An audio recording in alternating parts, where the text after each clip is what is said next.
Good morning. This is Matt from Education News. This is your weekly good news update. I'm putting these out each week, so like and subscribe to stay updated. The first story of the week is about Afra Jones, a Welshman, and his daughter, Serene. Serene was recently diagnosed with a kidney disorder, and she needed a replacement kidney. Jones, the father, tried to be the donor for his daughter. However, when they did testing, he found out he was not a match. They were able to find a donor, though, and after the necessary procedure, Serena is doing much better. Even though Jones couldn't donate to his daughter, he still decided to donate his kidney to an unnamed individual.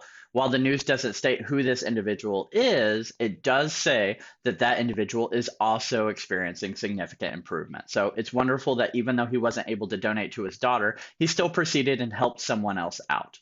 Globally, donations like this are desperately needed. If you're in the US, you can go to organdonor.gov, I'll link it below, and sign up as well as do some of the testing that may be needed. I also highly recommend calling your local blood bank like Red Cross and donating blood. Hospitals desperately need that type of donation. Next up, Dylan Gartenmeyer, a Florida diver, was found by his family after being lost at sea for multiple hours. After he went missing, his cousin Priscilla and their family went out and searched with him by using their grandparents' boat. Dylan, who was free diving in the area, was pulled away by a current and was fortunately able to find a buoy that he was able to cling onto until his family found him. This video shows the moment that they did actually find Dylan. When the family made it back to the shore, the Coast Guard checked Dylan out, and thankfully he was completely okay. Next up is a story about Hody Childress, a farmer and U.S. Air Force veteran out of Geraldine, Alabama. For over a decade, he anonymously donated $100 per month to the town's pharmacy so that individuals who could not afford their prescriptions were able to do so.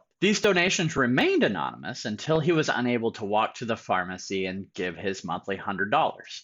He then told his daughter, Tania Nix, what he had been doing over the past decade and trusted her to take his $100 to the pharmacy each month. Unfortunately, Hody recently passed away, but at his funeral, Nix revealed his decades-long charity and how it covered the cost of medications for at least 2 residents per month.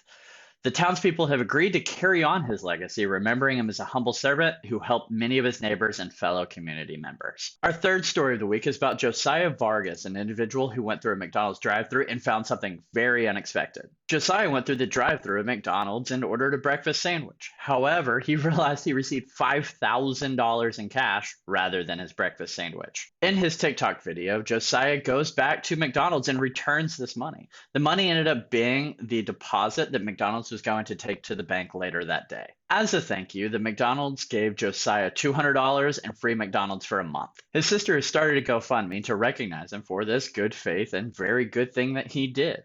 She states that it was 100% a test from the universe and that he did the right thing by returning it and saving the employees their jobs. Currently, there's about $1,200 out of the $5,000 goal. Our last story of the week is going to cover rhino poaching in India. The Indian state of Assam has just announced that last year was the first time in 45 years that they had recorded no poaching of the Indian rhino. Assam has historically been a poaching hotspot because the Indian rhino's horn has been seen to be valuable for its medicinal properties. It is important to note there is no scientific evidence that there is any medicinal properties to a rhino horn. Because of this pressure from traditional medicine, poaching reduced the number of Indian rhinos drastically.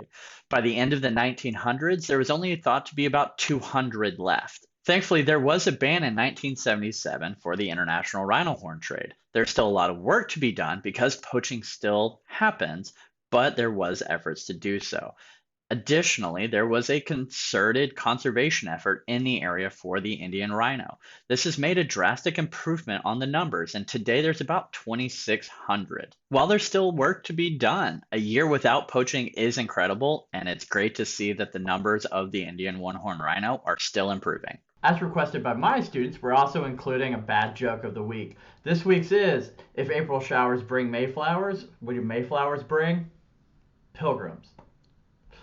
If you want to know more good news each week, we'll be putting these out every Monday. Have a wonderful week, and we'll see you again.